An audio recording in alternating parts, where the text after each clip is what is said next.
Hello, this is David Wilcock, and I'm here with Benjamin Fulford. This is another Divine Cosmos audio blog, and this is an exclusive.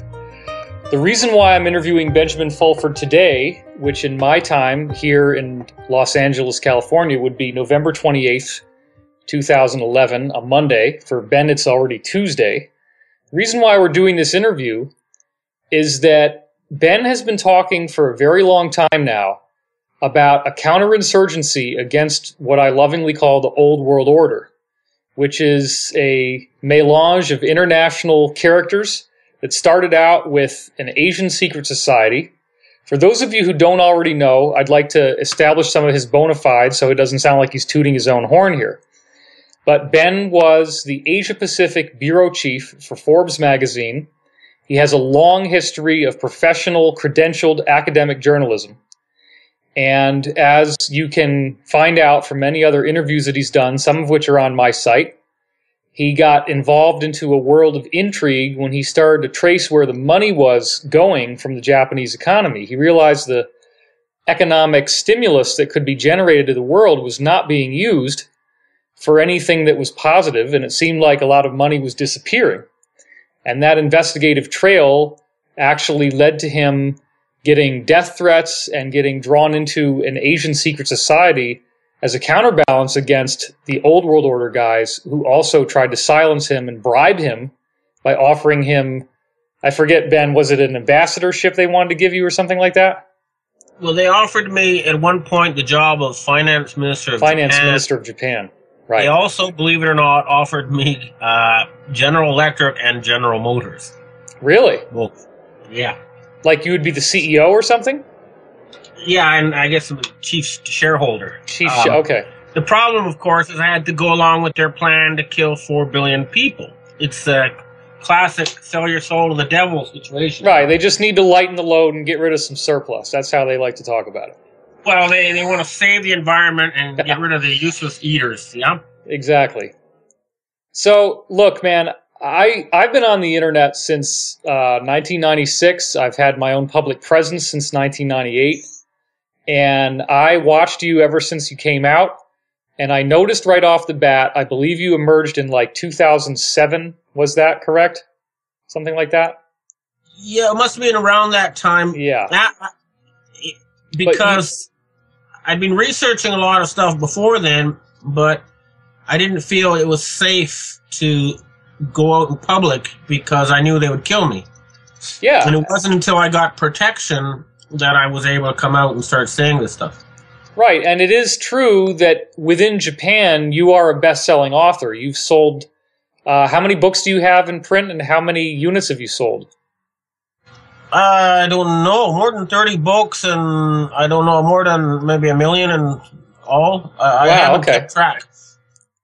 But so 30 titles is very substantial.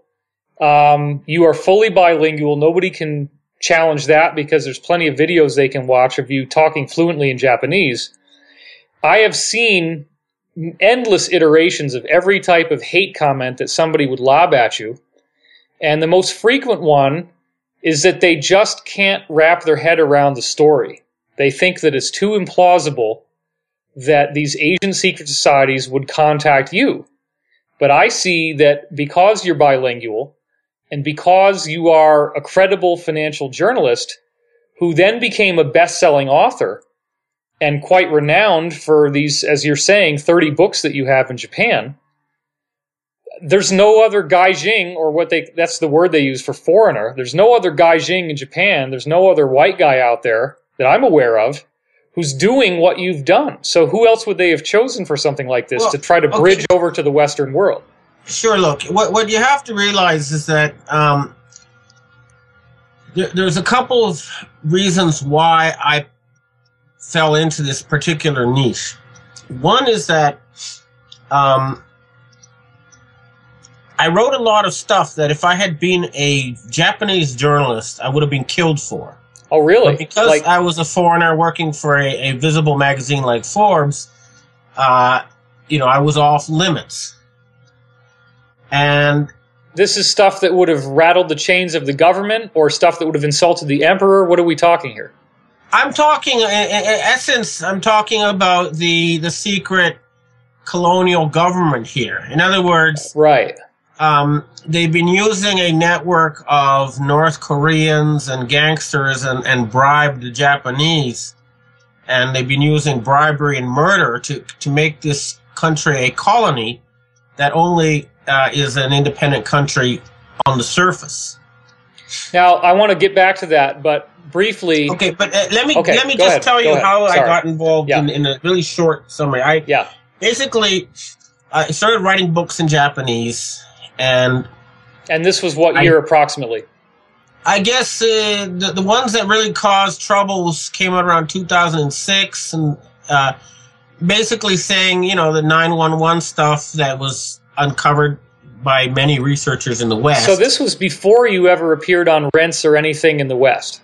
Yeah. Okay. And then I had a book out in Japanese that pointed out that SARS was a bioweapon that was designed to kill non-Caucasian people. For those who don't remember, SARS is the bird flu.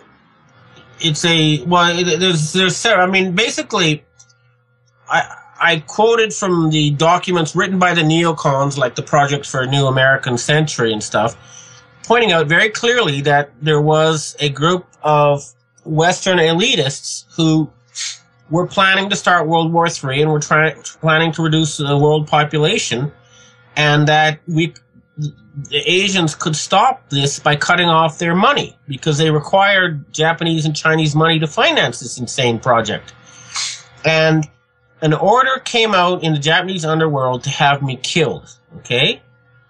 And the South Korean... That's understandable if you start putting your finger in... The South Korean secret police then told the Chinese, and the Chinese sent a secret society to offer me protection. And that's how I became involved in a world I never even knew existed until that time. I mean, if you'd talked to me before that about Freemasons and stuff, you would have got a nervous giggle and a shrug. And that's about it, you know? Right. It's a funny handshake, and they give money to charity and da-da-da-da. You know, but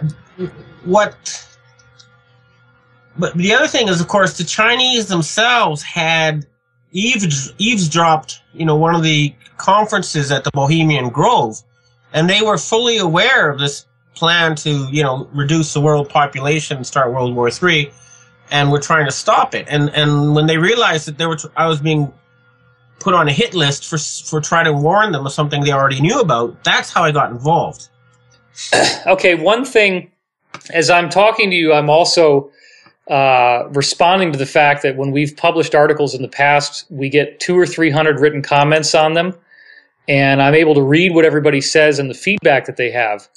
And so I'm trying to speak not just for myself, but also for the collective. Now, one of the stumbling blocks that I think we've had in other interviews that people don't get clear on is when you say the Chinese, people naturally think of this repressive government that's like burning people's houses down in Tibet, is restricting YouTube and restricting freedom and won't let people march on Tiananmen Square, and is basically just this human rights crushing monster. Okay, I guess I made a mistake when I said Chinese. Okay. I should have said Asia, okay, because this transcends China. It involves Indonesia, the Philippines, Thailand, Japan, Taiwan, Korea. It's a pan... In fact, it goes right to the group of non-aligned nations. It's a 77-nation group that included places like Yugoslavia. So it was wrong of me to call it the Chinese. It's an Asian secret society, okay, not a Chinese secret society. What would be the relationship between this Asian secret society and the current communist government of China?